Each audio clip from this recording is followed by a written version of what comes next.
All right, I think we should get started.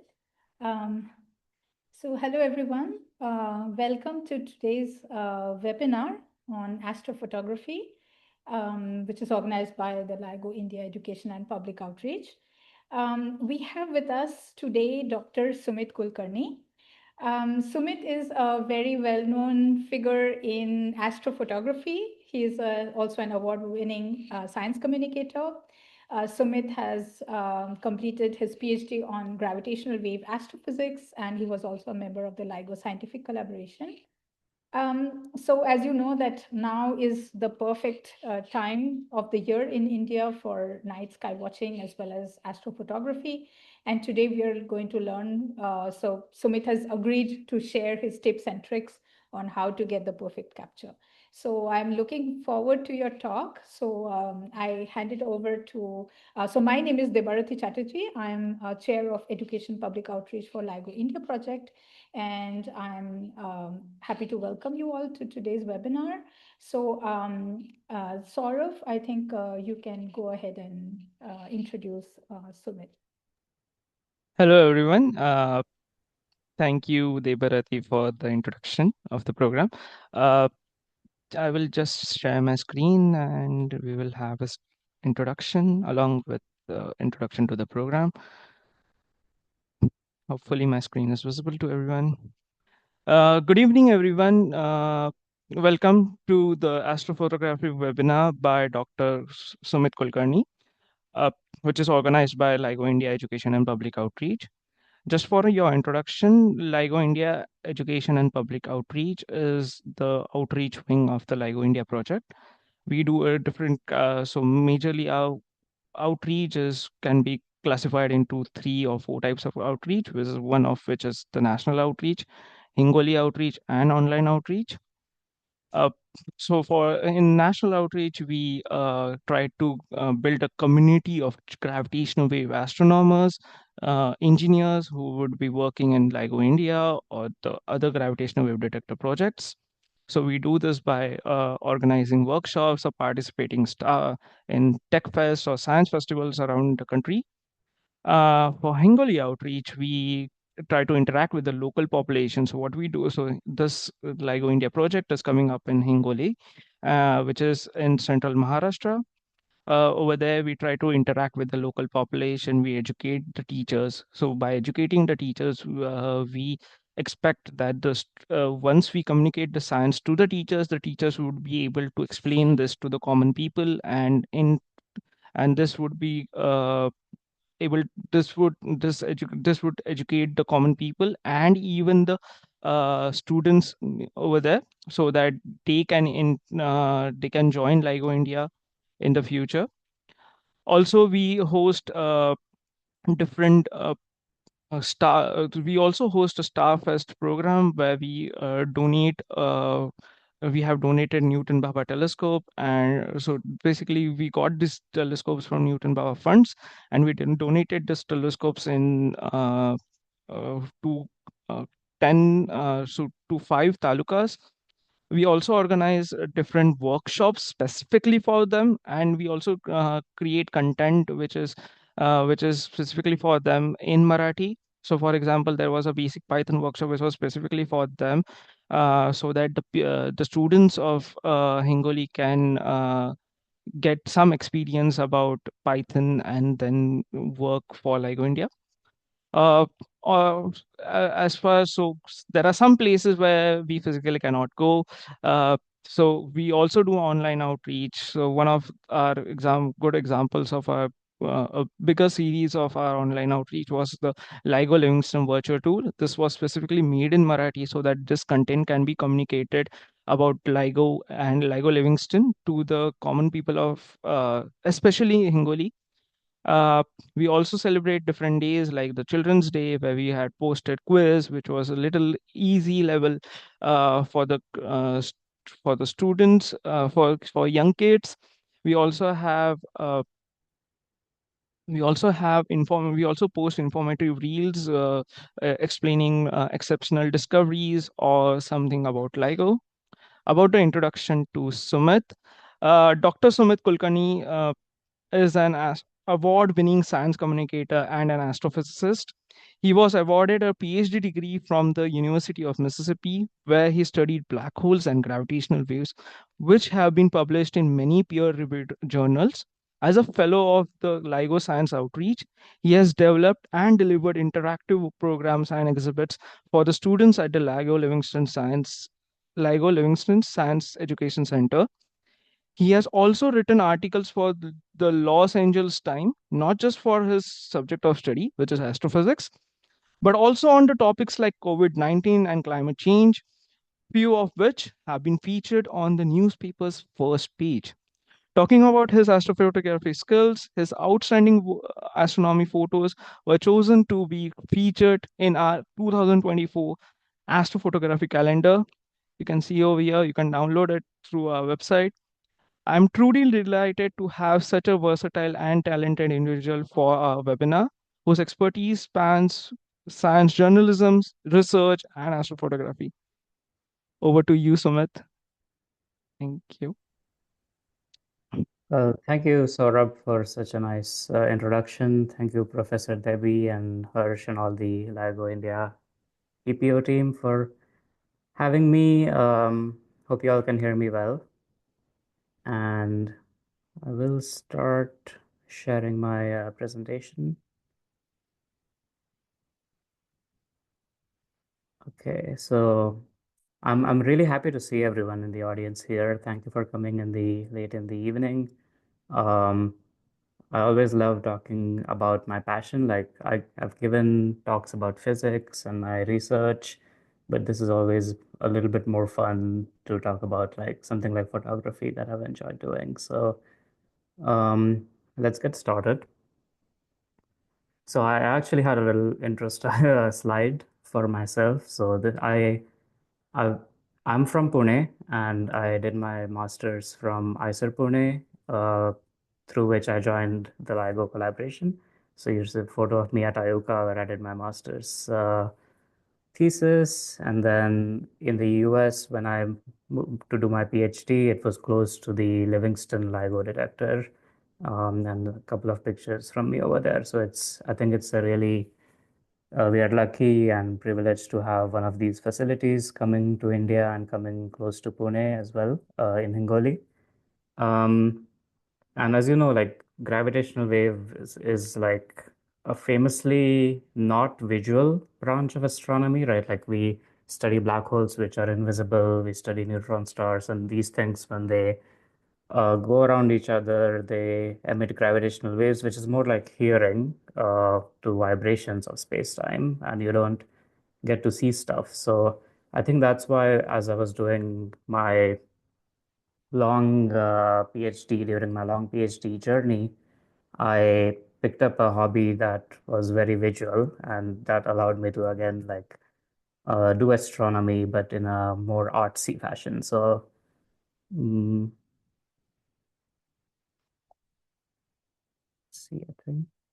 Okay, there you go.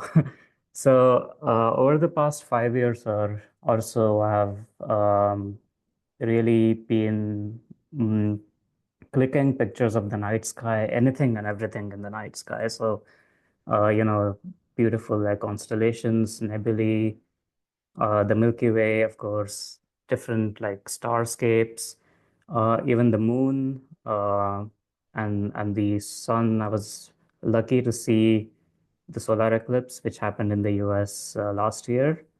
Mm, and I want to share my passion with you, and I want to also help you go out and click such pictures. But because let me tell you, like, there is nothing like being out at night with the stars and just like, even if you're alone, you don't feel alone because like it just lets you think and introspect and marvel at nature in a different way. And of course, you come back and you can have fun with creating these pictures that you can share with everyone. Um, so I saw that some of your pictures, as you joined the Zoom, you have already some of you have like photos of the Milky Way, which is great to see. Some of you have pictures of yourself with telescopes. So I think you come from different backgrounds. I've designed my webinar in such a way that it's at a beginner level, like anyone who has a camera or is interested in using that camera but hasn't done any astrophotography stuff. I'll be talking about the basics. Mm, but if some of you have already done some Milky Way photography and astrophotography and want to know more about the advanced stuff, at the end, I'll try to keep a lot of time for a Q&A. I'm posting my Instagram handle, which is the.sumitsonian, and a lot of my slides will also have a QR code that takes you there. So for people who want to look at the different photos I have there and want to ask me, hey, how did you click this one? How did you get this galaxy? And so on, you can ask me at the end. So the first thing I want to talk about is like, what do I use to click these pictures, right? So I have my primary tool is a mirrorless camera, and you can also work with a DSLR camera. And I actually have some of it with me here to show you. So, Saurabh, if you can like spotlight so that everyone can see my face. Um, I have this camera that I started with. It's a Canon M50 mirrorless camera. It's an entry-level camera. It's not designed for professionals. It's for like hobbyists, I would say. Um, and only recently I got like a bigger camera, which is just a month ago. I got the Canon R6 camera, which I'm excited to use. I haven't really done any photography with it yet. And then I have a bunch of lenses, and I'll talk about like what each of these lenses do. So these cameras, you can change the lenses. Um, A very important thing I'll also talk about is having a tripod. Um, and the final thing that's maybe very specific to astrophotography that helps me click these beautiful pictures is this thing, which is a star tracker. Um, and I'll talk about all of these, but I also want to say that these days you can also click nice pictures with a phone. Um, I haven't done much of it myself, though I'm always amazed that every day phones are getting better at these kind of pictures. And I'll try to also talk about what you can do with your phone at the end. But most of my talk will be considering using a camera that you can change lenses, so either a DSLR or mirrorless camera. Um, but my first thing is like start with whatever you have. Like you don't have to go out and spend a lot of money to get specialized equipment.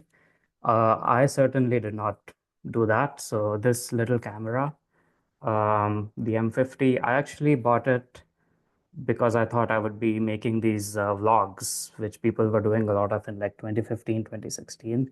And I immediately found out that I wasn't really good at that. Like I wasn't very comfortable at making YouTube vlogs. So this camera was just like lying, gathering dust for a few years with me until the COVID pandemic started. And just like everybody, I was desperate to go out, but you couldn't go out to restaurants, movie theaters. But one thing I could do is go out at alone. I was lucky to have a car, and I could drive to some like remote locations. And then in April of 2020, there was a meteor shower that I went with my friends to watch. I think it was the Perseids, which come in April. And I just decided to take this camera that I already had, thinking that if I point it to space and click a picture, uh, let's see what happens. So I think this is one of my first efforts. If anyone has tried to do it for the first time, you're likely to see something like this. So you see one or two stars, which don't really look like stars. They're like blobs. Um, and well, this is what happens when you don't really know about any settings, and that's okay. I think it's just fun to go out and start. This is another picture I clicked on the same night, and again, you can see all these like tiny blobs of stars. I don't know if the screen is bright enough, but you can also see like the faintest hint of the Milky Way galaxy. And the moment I saw that on my camera, I was like, wow, I can't believe that I can see the Milky Way. And obviously, this photo is not in any kind of focus. The stars are so big, it's not focused. So, but just like seeing that little hint of the Milky Way got me excited, and I thought I should go learn how to click a better picture and how to focus it. So here's how you do it. Obviously, so in astrophotography, anything you want to do, you have to do it. Put the camera in manual mode. Um, Cameras have autofocus, and some of the new ones can focus on stars, but it's almost always the case that you have to use the manual focus functionality. I see some chat notifications, so just like if there are any questions, or they can let me know. I can't see any. Mm, I think we can Maybe, go to the questions at the end. yeah. okay, yeah, that's a good idea. Cool. Um, so yeah, talking about focusing, you have to use manual mode and use the manual focusing function. And the way you do it is you first want to there is this you can see the live view on your camera screen. So get any bright star on it, and you want to zoom in. And the live view allows you to zoom in 5 times or 10 times. That makes the star big, and then you will use the focus ring on your lens to make it as pinpoint as possible. So there is always going to be some spread, but you want to make the star as small as possible in that live view when you magnify it. So that means all the stars will look pinpoint. And I learned that this is what I should be doing. And then when I went back to the same place, this time I knew how to focus, and it's suddenly a lot better, right? So you can see all the stars. I think in the middle that's Jupiter and Saturn. Saturn on the left and Jupiter on the right. They were coming close to each other in 2020, if you remember. I think at the end of the year, they were like really close to each other. But you can also see the Milky Way also looks a lot better. So I was very happy with this effort. Um, and then capturing the image, I would say, is like one part. The second part of the whole process is learning how to edit. In today's talk, I'll be mostly talking about how to click the photos. It might be a whole different webinar or another lecture about how to actually edit them. But once you're able to edit, you can actually bring out all these details in the picture, and suddenly it looks a lot better. Also, for folks who kind of like know a little bit of advanced stuff, for each of my pictures, I'm going to put these in the corner. Next to it, you'll see the details. So it shows you what camera I used, so the Canon M50, the type of lens. Then it shows you like the dimensions and the size of the image. And below, it shows you the focal length, shutter speed, aperture, and ISO. And I'll be talking about all of these 4 things and how it helps the picture. So the first thing is the focal length, which is basically talking about how the lens that you're using to click the picture. So it's the attribute or the size of the lens. And typically, the smaller the number means the more wide angle the lens is, it's going to show you more of the sky. So with me, I have an 14 millimeter lens here somewhere. So these pictures where you can see, if you took this picture in daylight, if you go to like Mahabeshwar or like hill station and you want to get a picture of the whole mountain range, you want the widest possible angle, and that's the lens that you use. And if you do it at night, that's the lens you want to use for these whole pictures of the Milky Way. Then if you go up in focal length, then you have at 50 millimeters a more narrow view. So you're like zooming in more and more into the sky. So 50 millimeter focal length is good if you want to picture constellations. So here I have the Orion constellation. You can have the Big Dipper. So these are like fairly large constellations in the sky that you can image with this focal length. I think that's the lens I have on my camera over here. So typically, the if you increase the focal length, you're also increasing the size of the lens itself. Then if you zoom in further, 75 millimeters will show you even more detail. So you have basically like the core of the Milky Way seen in these pictures here. See, I'm not able to use my arrow keys to go back in the presentation. So let me. Okay, yeah. So if you look at the Milky Way over here and look at just the central part of the Milky Way, if I go forward, that's the part that's now been magnified at 75 millimeters compared to 18 millimeters.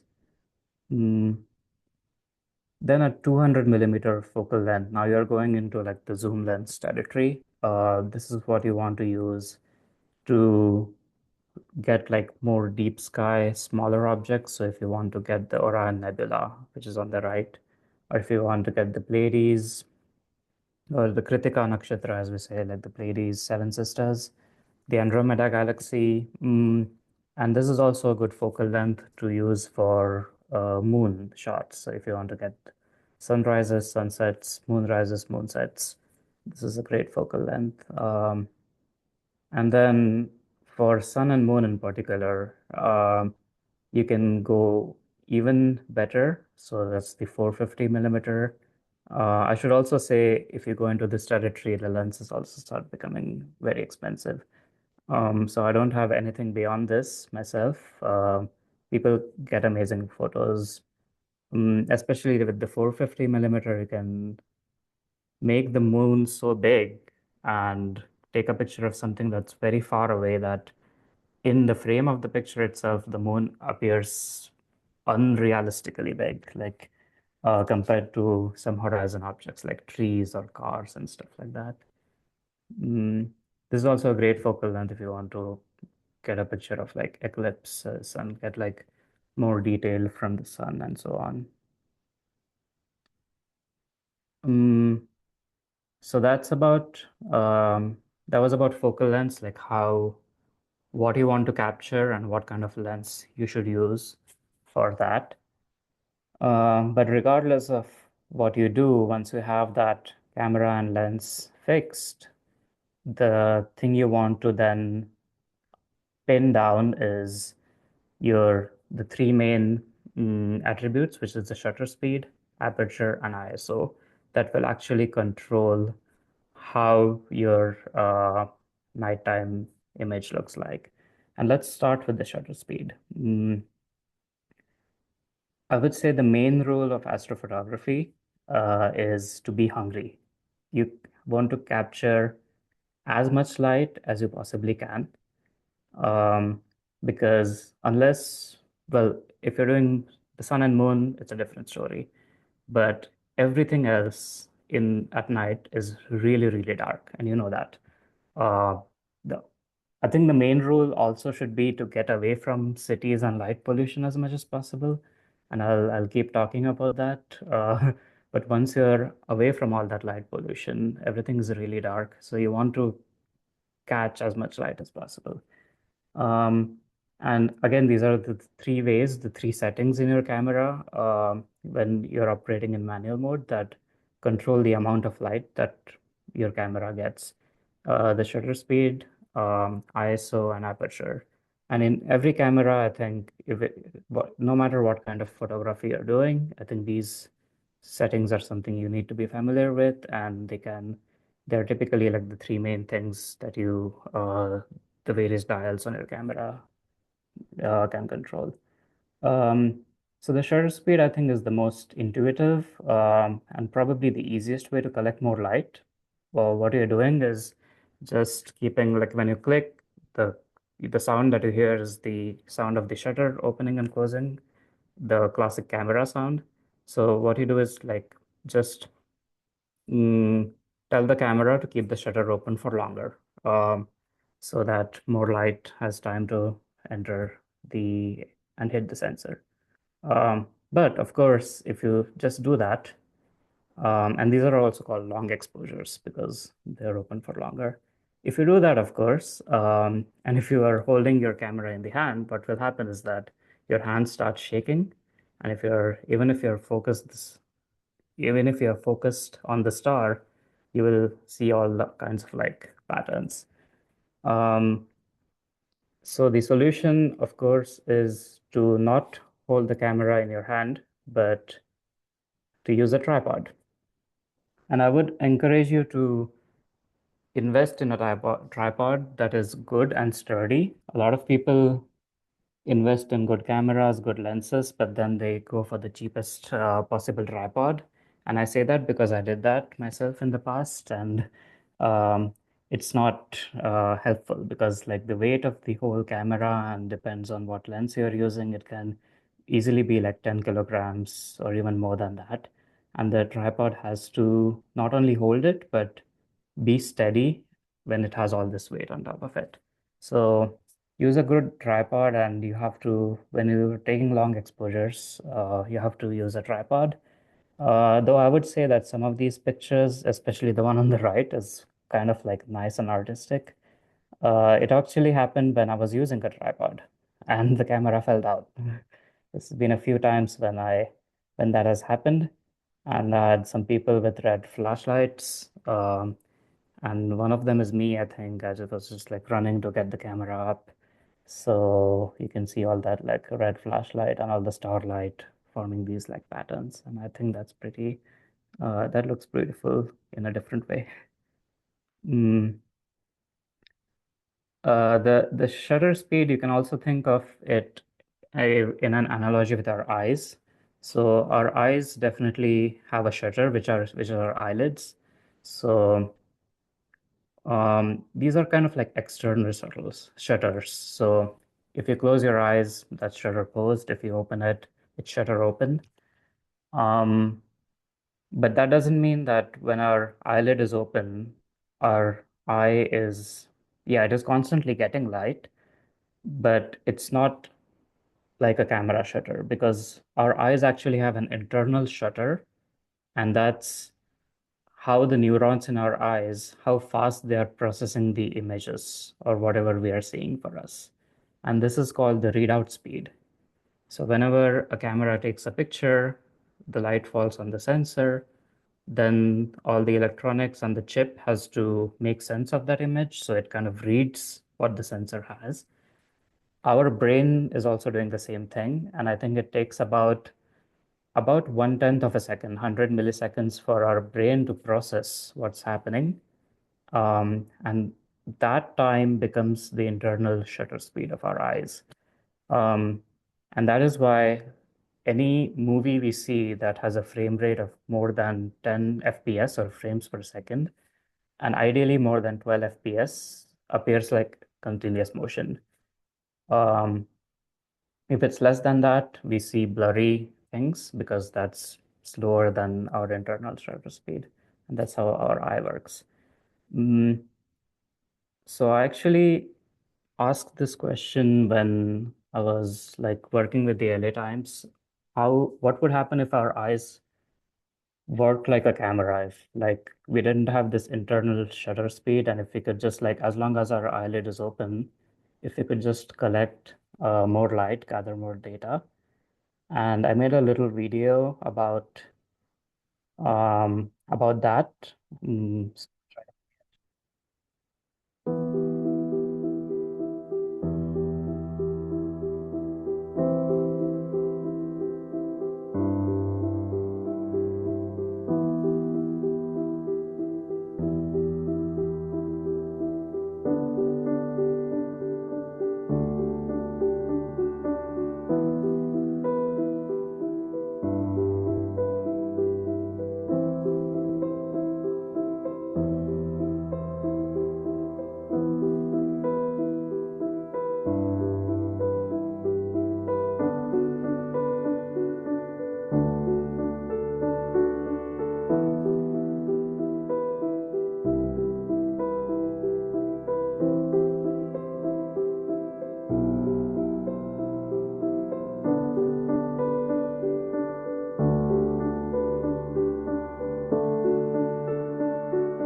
I don't know how, hopefully many of you have seen the Milky Way with your naked eye in a dark spot. But I'm sure you've all noticed that the photographs people have of the Milky Way look much, much, much better than what you can see with your eyes. And that's the reason, because like our eye refreshes the image after every 100 milliseconds. So that's a limit to our brain's like shutter speed. And that's the magic of cameras. Like if you can leave the shutter open for up to 10, 15, 30 seconds, then it just gets more light, and that's why you see the Milky Way. I think for any good picture, you need to have several seconds of an exposure. But it's also a good thing, because if our eyes did work like that in the cities we live in, like everything would be so bright that we would basically be blinded the whole time.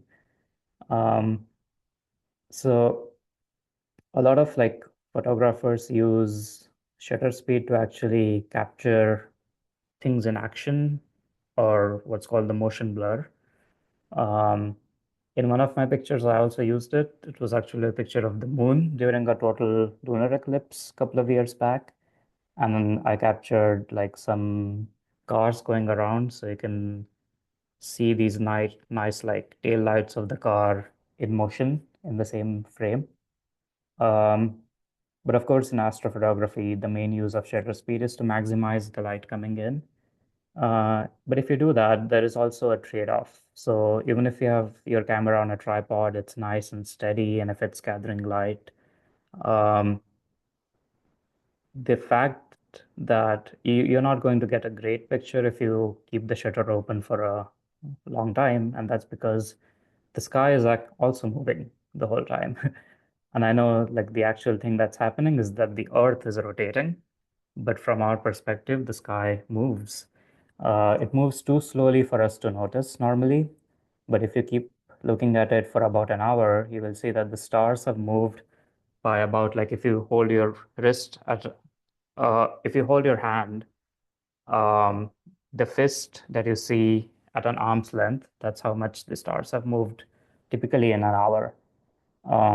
That's what I call the rule of fist. It's not a hard and fast rule like a rule of thumb, because like if you look at Polaris, Dhruv Tara, that star is not moving. It's the pole star, and any star that's close to it is moving very slowly. And stars which are close to the equator, celestial equator, they move at the fastest rate. So, like all rule of thumbs, it's not a hard and fast rule. But anyway, for cameras, especially if you're using narrow telephoto lenses, even a few seconds are enough to create this kind of like what we call star streaking or star trailing because of the motion of the sky. So to avoid it, there is a thing that's called the 500 rule. And I should say it's modified as the 300 rule for small cameras. And I did not mention this before, but the two cameras I have here are the two kinds of DSLR or mirrorless cameras that you can get. One is a full frame camera, which has a bigger sensor, and the other one, which most of my pictures that I'm showing you is from, is called an APS-C sensor camera. So these have smaller sensors. And that just means that everything is a little magnified in those cameras compared to the full frame camera. Um, so this 500 rule is applies to full frame, the big cameras, and it means you take the number 500 and you divide it by the focal length of your lens, and whatever you get, that amount of seconds is the maximum time you can expose the shutter without the stars moving within the frame. So for an example, if you have a wide angle lens, say 14 millimeters, so 50 by 14 is like for 35 seconds, or easily for like half a minute, you can just put your camera on a tripod and open the shutter and you'll be fine. Like the stars will just still look like points. But if you use a telephoto lens that's maybe 135 millimeters, then 500 by 135 is just 3.7. And so after like, even if you expose for 5 seconds, you'll start seeing these little star trails, and that's not a good thing. If you have a small sensor APS-C camera, this becomes the 300 rule. So instead of 500, you divide the focal length. You use 300 to divide it by. Here is an example.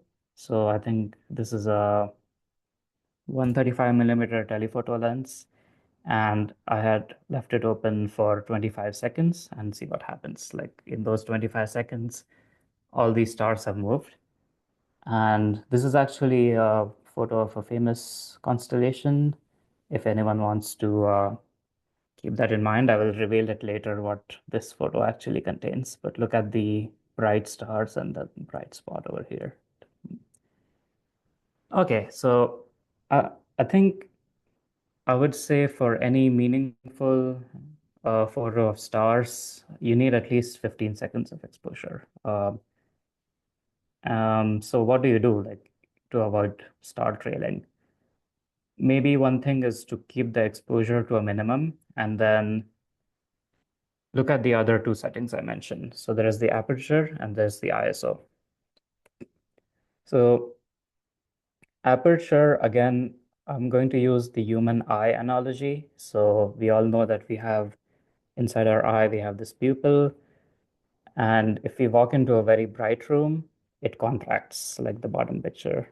And our eye has this extraordinary ability to adjust how much light is coming inside by changing the size. So if you go outside at night, your pupil is going to dilate. It also happens when you look at someone you love, but that's not relevant to this talk. This is about if you go out in low light conditions, your pupil is going to expand.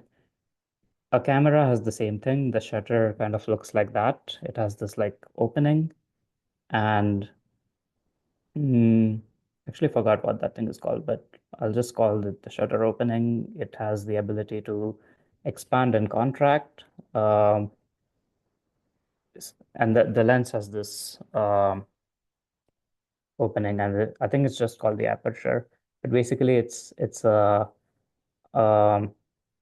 something that blocks light and has the ability, you have the ability to change and control how much light is falling.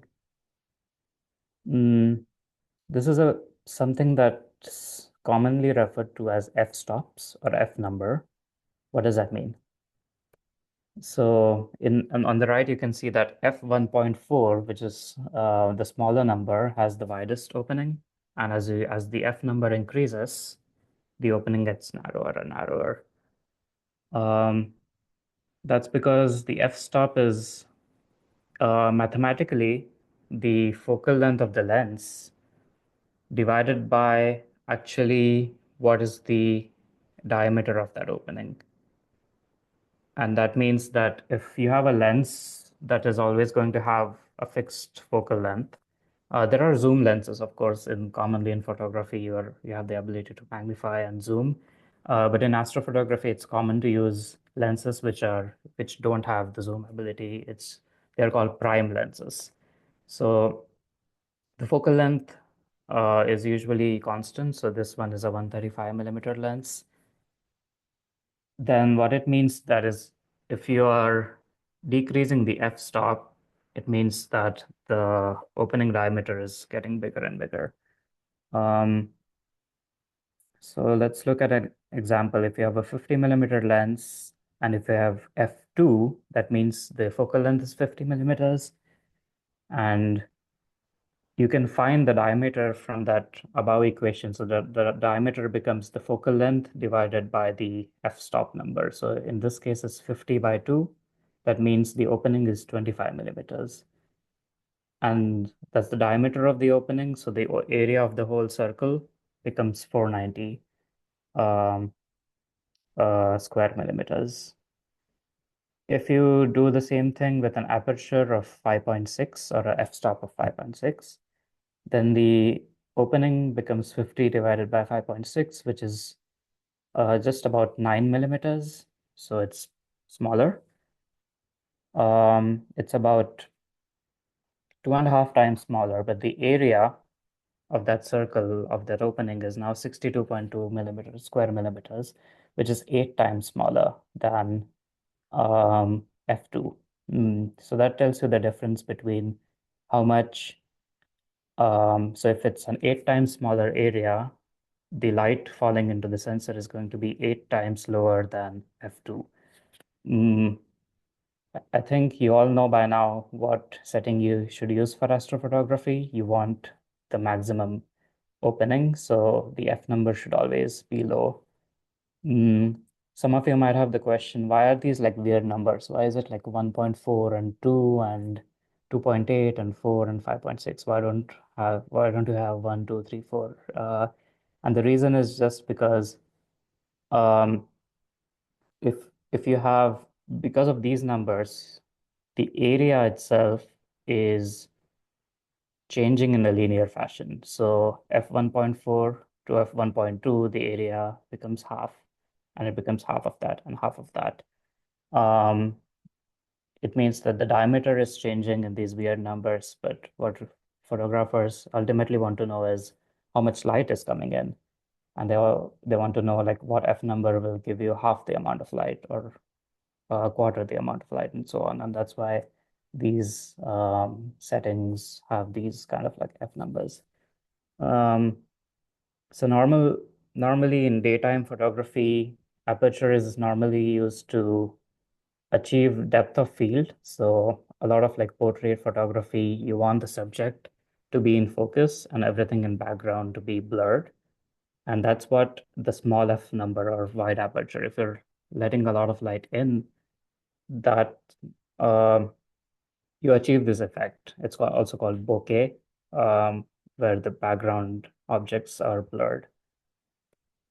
If you use a large f number or a narrow aperture, it's almost like a pinhole camera, then you achieve a wide depth of field, and that means everything in the frame is in focus. So if you want to click pictures of the Himalayas, mountain ranges, or if this is a picture of the Very Large Array radio telescope, and you want all the radio dishes in focus, then that's what you use.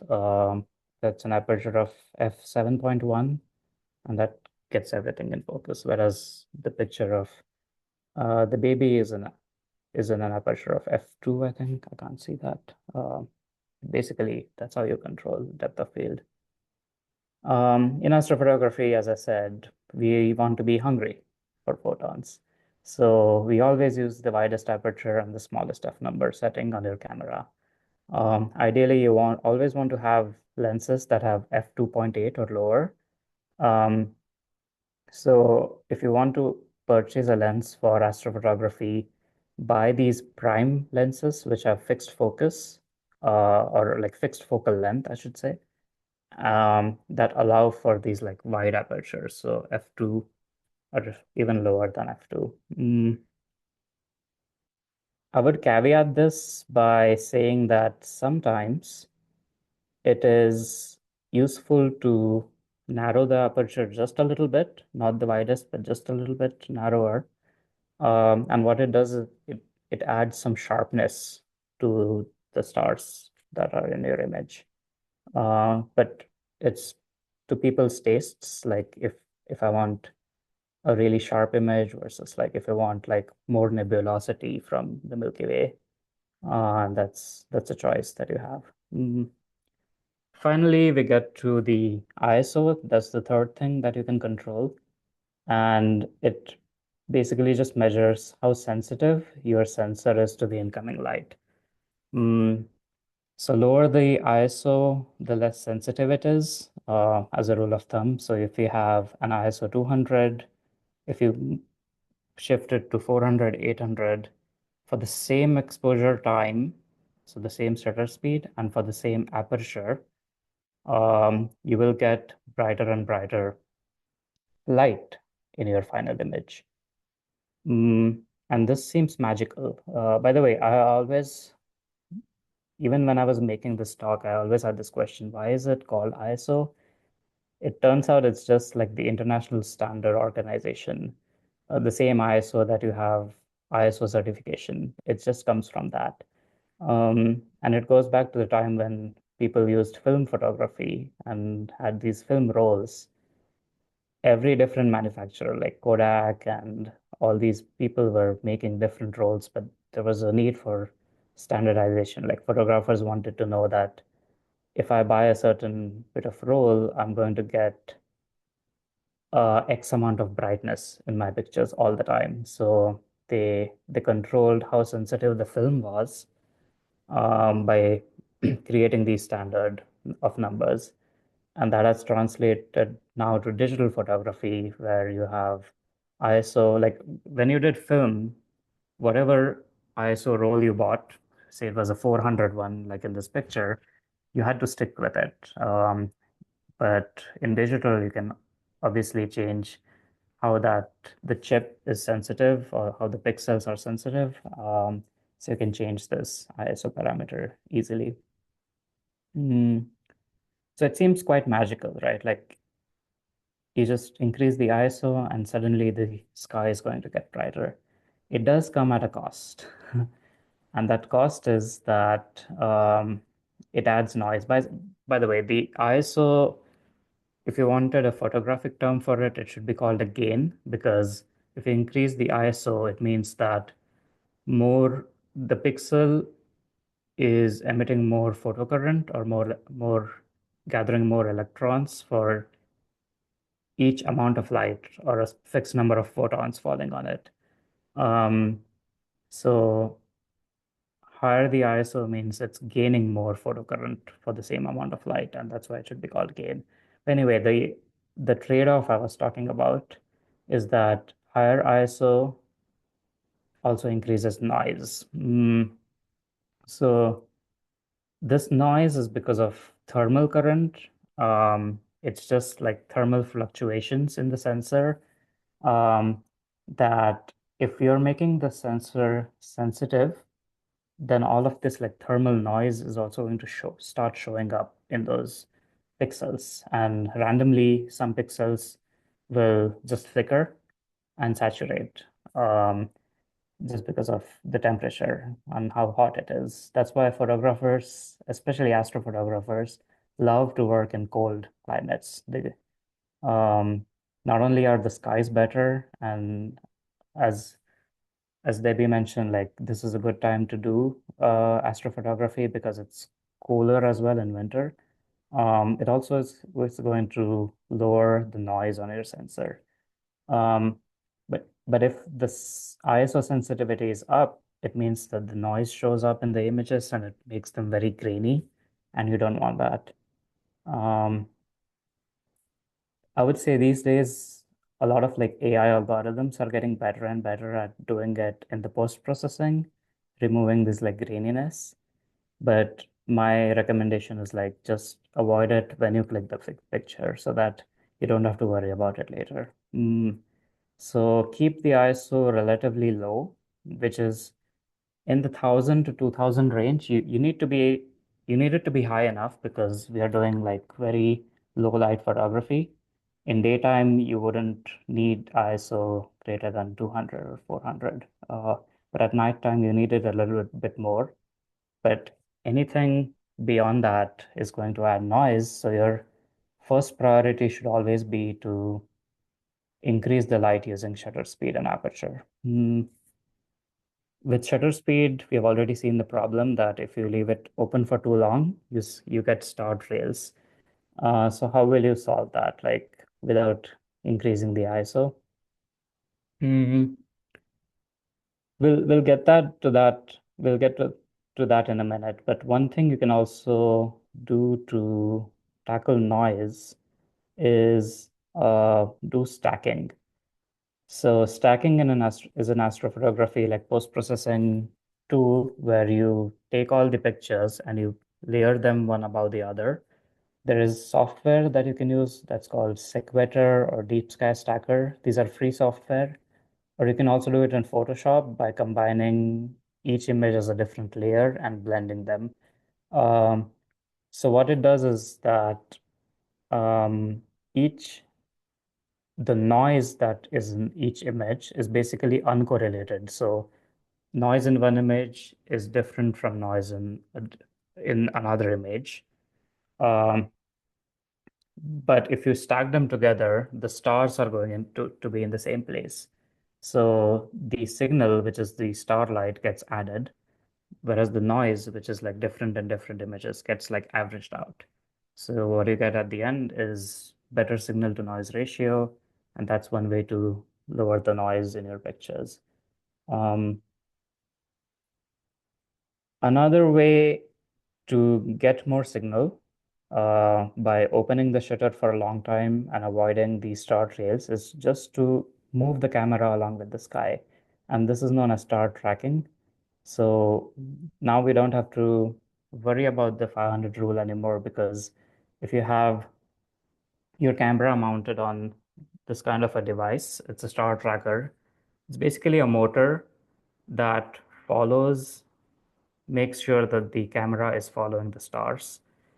And we know that the stars move once at a rate of like one rotation, which is 360 degrees every day, which is 24 hours from east to west. So just letting that camera move will avoid star trailing. And then you can, I think you can see it in this video, that the camera is now following the stars. And then it kind of like rotates with it so that the earth moves in the opposite direction. So here is an example. The image that I showed you before, without star tracking for this 25-second exposure, you see this really dirty star trails. The same picture with star tracking, suddenly the same exposure, 25 seconds, and the same lens, you see it's the Orion Nebula, the three stars of the Orion's belt, which even in this image, you can see those three stars from the belt of Orion and the nebula on its right. You can avoid the star trails with using a star tracker. Now, I would say these devices, it's something you need to buy, obviously. They don't exactly come cheap, but technically it is just like one motor that is rotating once every 24 hours. So there are ways, if you have a machine shop, if you like to build stuff, there are ways to build your own star tracker, and there are some YouTube videos that you can watch. I haven't tried it myself, so I'm not going to tell you if it's easy or hard, but it's possible. Another like jugaad that you can do for this is, if you have a telescope, so many telescopes already have this ability, of course, that they have mounts which follow the stars. So what you can do is simply uh, put your camera as a piggyback on that telescope and then take long exposures. I actually started doing that myself. Like before I bought my star tracker, I had this like tripod with movable legs, and I just like put my camera on that tripod and then put that tripod on a telescope that my university had, and I started taking long exposures that way. So you can think of creative ways to uh, do that and beat that 500 rule. I just wanted to take a look at time, how we are doing on time. I think I should be able to wrap it up in about 10 minutes to leave enough time for questions. So I said at the beginning, what about phones, right? So phones are getting better and better. If you want to use your phone to do astrophotography, I would again recommend buying like a tripod for your phone. I know phones have this like thing where they ask to keep your hand steady, and they have this little cross that you can use to maintain. But if that's fine for like 2 or 3 seconds, but if your phone has the ability to take pictures of 10 seconds or 20 seconds, or even more than that, it has to be on a tripod. Does megapixels matter? I think megapixels are kind of a fad, like people are trying to sell you more resolution, but for astro, I think it's more important to have a larger sensor. So I think I was I'm not an expert at any of this because I don't use my phone, but I was looking at some common sensors, and Google Pixel sensor is, for example, bigger than an iPhone's, and this is their latest models. And that's going to be better at light collecting than actually the resolution, which is for the iPhone is better than Google Pixel. Ultimately, the resolution will get you more detail. So if you really want like the Orion Nebula, for example, if you really want like more differentiation between different parts of that nebula, megapixels will help you there. But if you're looking at the wide angle kind of like Milky Way shots, or just like pictures of stars, then what's more important is the ability to collect light. Um, some other things you can do is like get third-party phone apps. So I was looking at my own phone. I think I have an iPhone 12, which is like not the latest phone right now, but maybe it has changed. But the native camera app offers very little control of how you can change the exposure time or some other parameters. So, but you can get some third-party apps that turn your phone camera into like more better manual camera. Mm, and one tip that applies to every time is to go to the darkest spots, go to a dark sky. So that's all I have to offer about like phone photography. I'll end by giving some like general tips of how to compose the pictures. So some ideas are definitely look at where and when you want to take the pictures. So you want to have your object in mind. If you want to take the Milky Way, you need to know where the Milky Way is going to be, when it's going to rise. I know winter is not Milky Way time. Milky Way is more like you see it in the summer. Um, but say you can, there is still plenty of interesting stuff in the sky, like the Orion Nebula. And there are apps that will tell you exactly when at your location that object is going to rise. So I personally use Stellarium a lot. It has a web version, it has a mobile app. Um, for my moon and sun moonrise photographs, for example, there is an app called Sun Position, which will tell you in which direction the moon is going to come up, which is really helpful. Both of these apps also have augmented reality, so they'll use your phone camera, and so basically wherever your phone camera is looking, they'll superimpose the moon or even the Milky Way and tell you that this is where it's going to come up. Mm, there are a lot of like light pollution maps online that you can consult and find out which spot you can go to that has less light pollution. Mm, So if you want to get like pictures of starscapes or Milky Way, I always like to connect it with something that's Earth-based or human, rather than just having the whole frame filled with stars.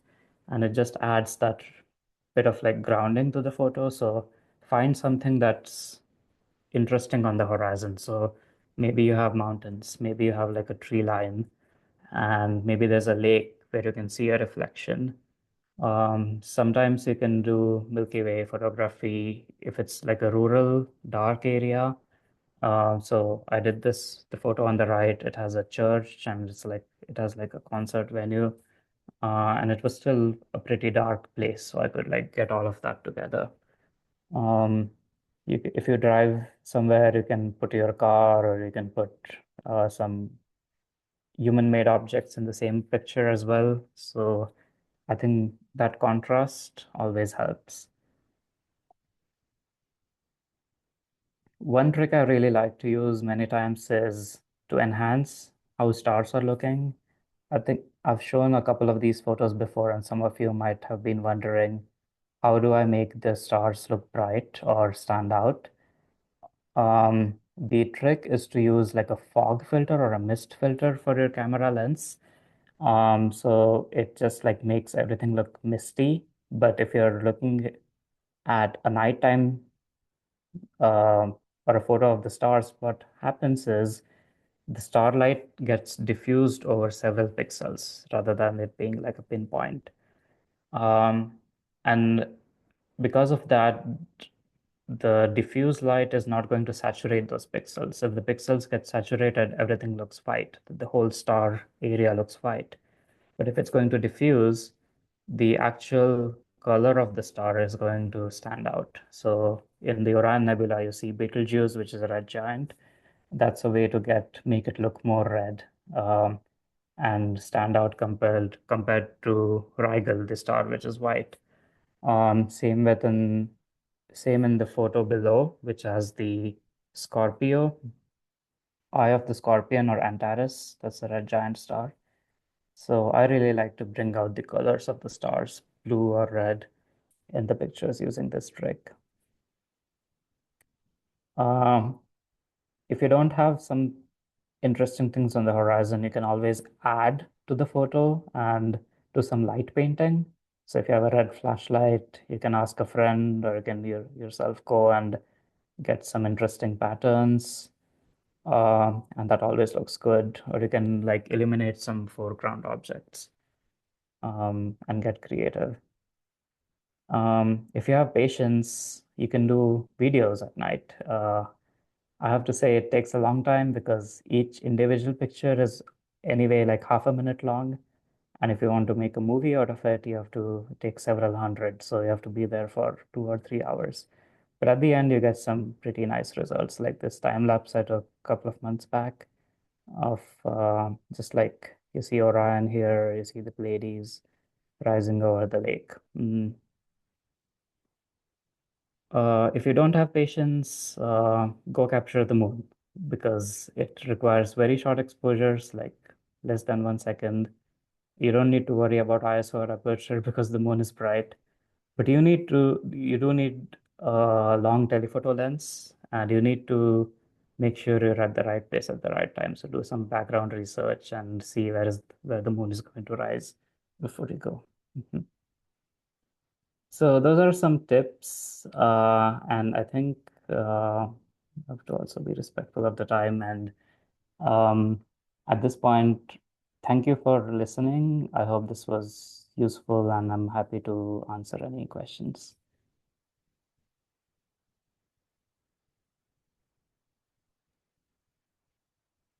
Thank you very much, Sumit, for this very nice talk. I think it went all the way from basics and covered your composition skills. So yeah, and I think we all need to look at your Instagram page to get inspiration for composition because some of them are really wonderful. Okay. Yeah, I think now we can give it a chance to the participants to ask more detailed questions. Um, Maybe we can start with the ones on chat because it's been a while that they were Maybe they posted. can unmute themselves and ask questions. Right. Paramnanda, if you're around, can you unmute and ask your question? Hi, I have a question. Okay.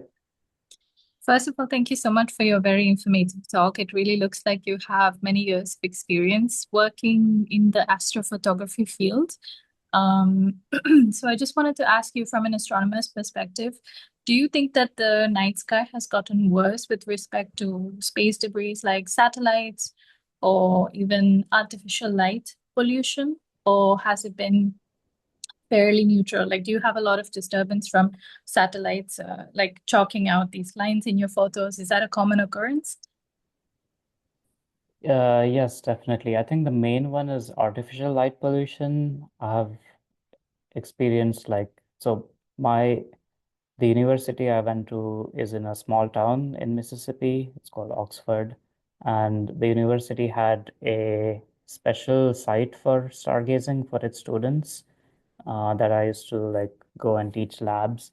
And within even a span of 5 years, it was a noticeable difference how much light is coming due to like the urbanization or growth.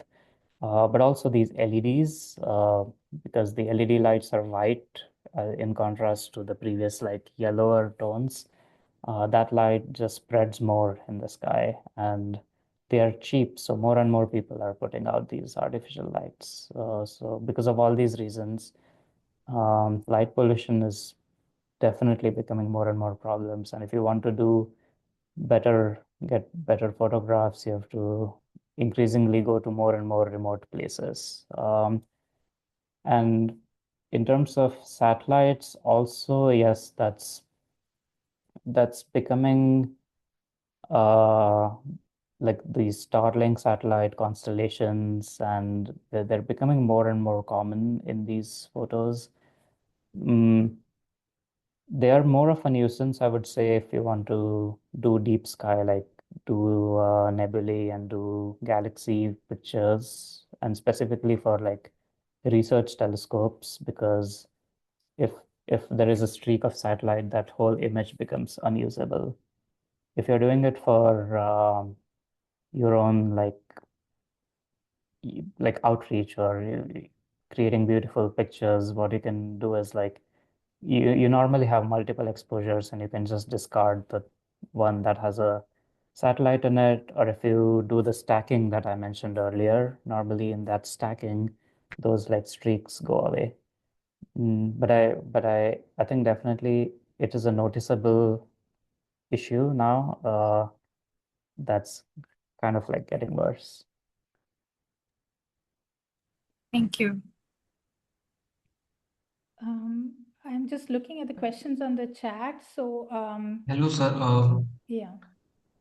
Thank you for this session. I just wanted to ask, can you please share some tools that you use for planning astrophotography nights and to process the images? Yeah, I think for planning, a couple of them I had on the slide.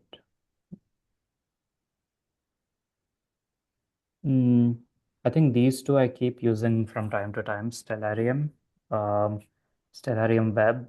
So maybe I can do a little.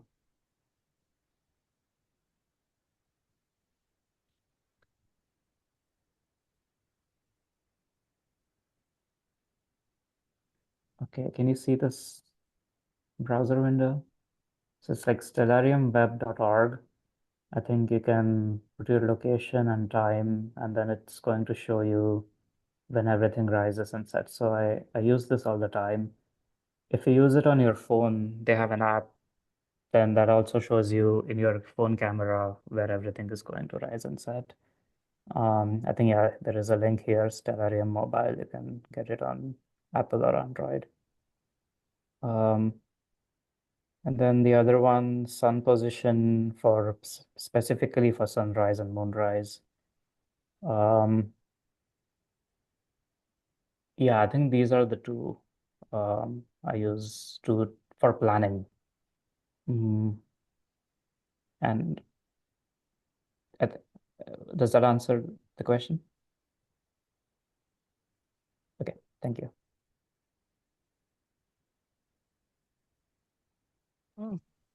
Ramanand, if you have any question, you can ask.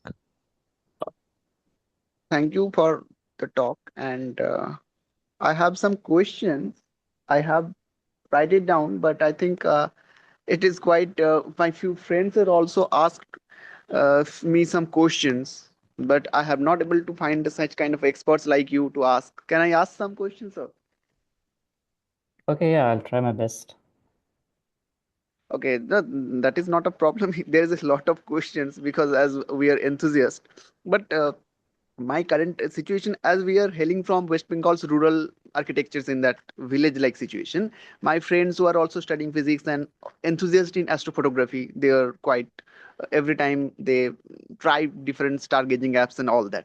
So they are saying that how we can able to get the best shot, that is a fundamental thing, without not going technicality, in our own space, how we can get the best image from our not that so pro version of cameras like mirrorless cameras or DSLR, how we can able to get that, and what we have to make sure to get our best photography using a very little amount of elements or photography details.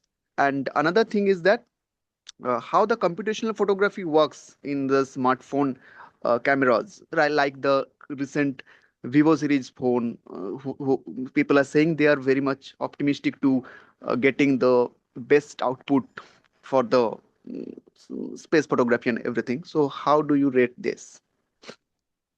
Yeah, I'm afraid in the second question I won't be able to help very much because I haven't used these new devices and like I'm not familiar with like the engineering or electronics that goes into giving these phones the ability.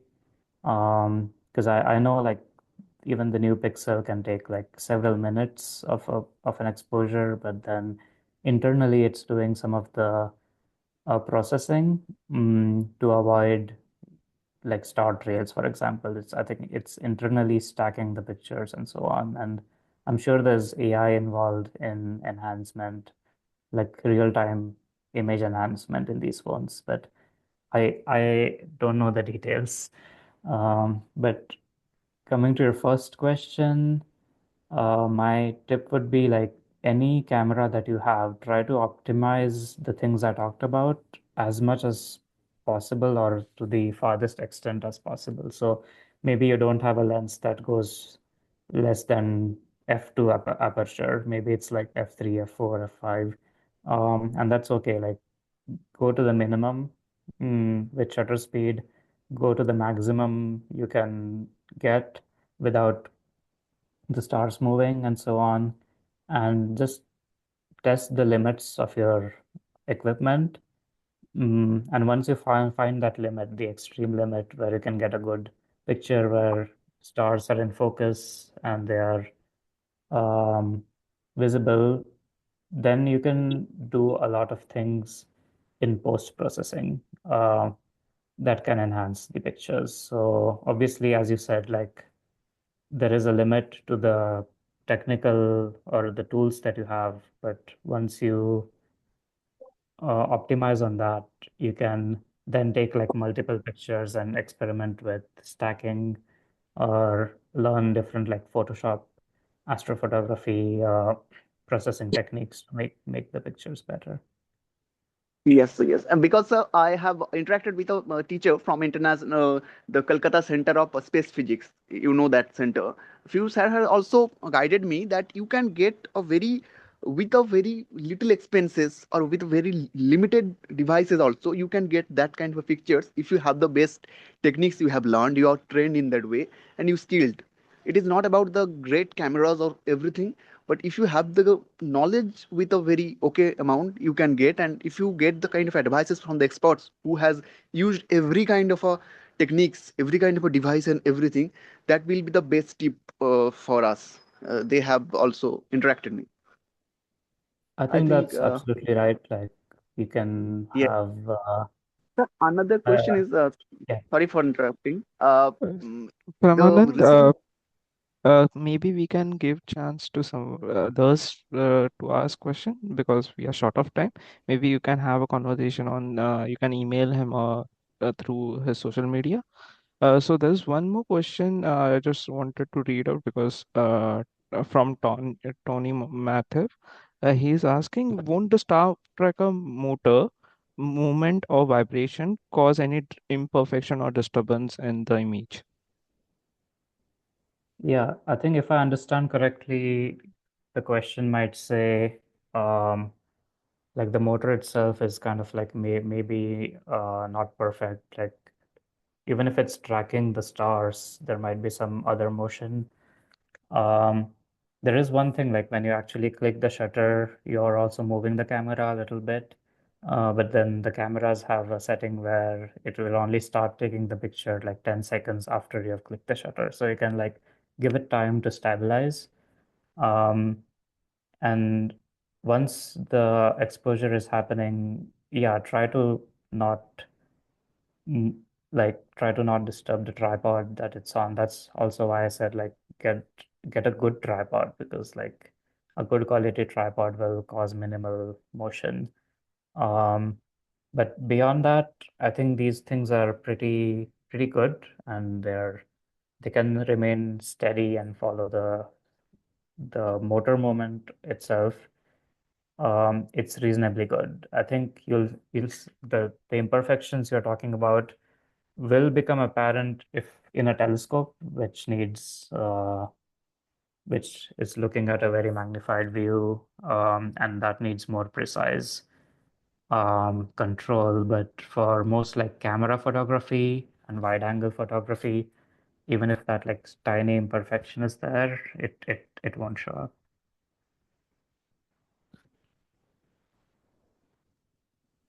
Thank you, Sumit. Maybe we can take one last question. Is there anyone who wants to ask?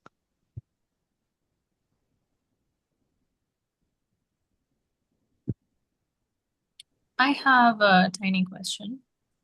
All right. Do you know if there are any like dark sky protected areas in India? Because some other countries do have, say, for example, national reserve parks and things like that, where they have reserved for dark sky photography. Now, I do know that there's some remote areas, but do you know if there's some dark sky protection from the on behalf of the government? Yeah, not that I'm aware of specifically. So there is this like International Dark Sky Organization.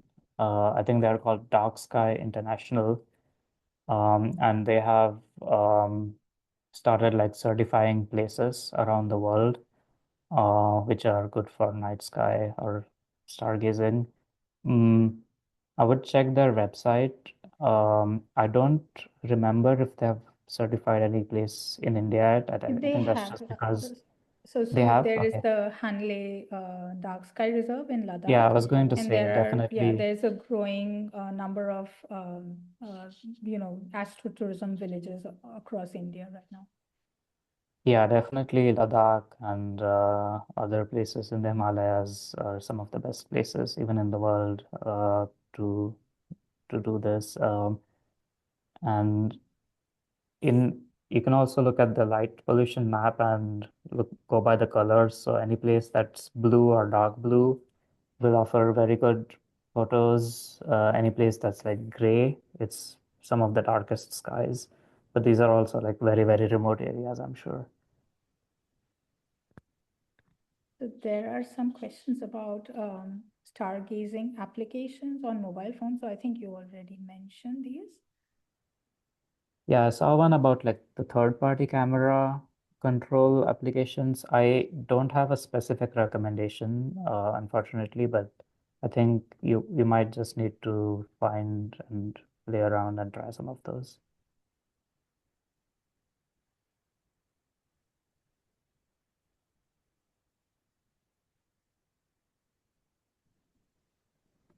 Think, yeah. Is there any other one? I think What we else? have answered all the questions on the chat. So Okay. I would just like to end this by saying, a big thanks to Sumit. There are also a lot of thank you messages on the chat, and people have really enjoyed your talk. So like it was really very simple and really detailed as well at the same time. So thank you very much for breaking it down for us. I also want to mention that LIGO-India EPO will announce an astrophotography contest very soon, open for across India. So I hope that people who are on this call will be using the tips and tricks that you have just given, trying their hand out on astrophotography and your tips for composition, and send their entries soon. So yeah, we will. So I would ask everyone to keep their eyes on the LIGO India social media pages, where we will announce the contest very soon. Do you want to add anything else? Go out and have fun, and look forward to some of the submissions. Sure. Okay, fine. So we can end this call. Yeah. So thank you very Yeah. much, Thank you, everyone, for being everyone. here. Thank you. Thank you, everyone, for joining.